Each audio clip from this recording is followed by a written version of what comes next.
Naglabas ang Pangulong Bongbong Marcos Jr. ng kautusan para pumapalakas ang lokal na manufacturing ng mga electric vehicle o EV.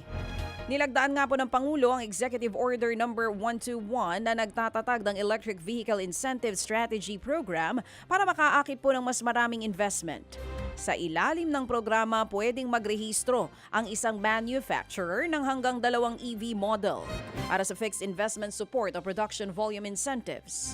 Target nga ng gobyernong makapag-enroll ng hanggang 4 na EV manufacturer para po sa hanggang 15 bilyong pisong suporta sa kada modelo na isasama sa kanilang programa.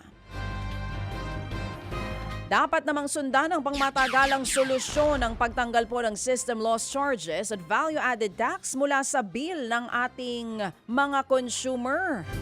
Yan ang sabi ng Philippine Chamber of Commerce and Industry o PCCI. Ayon nga po sa PCCI, suportado nito ang layuning pag-aani ng gastusin ng mga Pilipino pagdating po sa kuryente. Yan ay lalo't nakakaapekto rin sa competitiveness ng bansang mataas na singil sa kuryente. Pero kailangan din daw isulong ng gobyerno ang rationalization ng ibang singil. Dapat din daw i-diversify o damihan ng uri ng enerhiya sa ating energy mix. O di kaya'y maghanap ng panibagong lokal na paghuhugutan ng kuryente para mabawasan ang pag-asa ng bansa sa imports. Hindi naman malabong manatiling mataas ang inflation o antas ng pagtaas ng presyo ng bilihin noong nakaraang buwan. Base po sa pagtataya ng Bangko Sentral, posibleng pumatak sa 5.6 hanggang 6.6% ang inflation para po yan sa buwan ng Hulyo.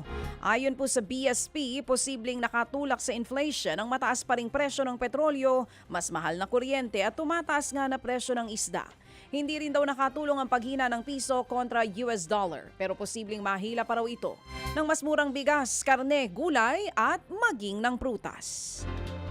Mga kapatid, patuloy po kayong tumutok sa 105.9 True FM para sa totoong balita, impormasyon, music and entertainment. Mag-subscribe sa aming YouTube channel at podcast at sundan nyo kami sa Facebook, Instagram, X at TikTok sa True Network PH.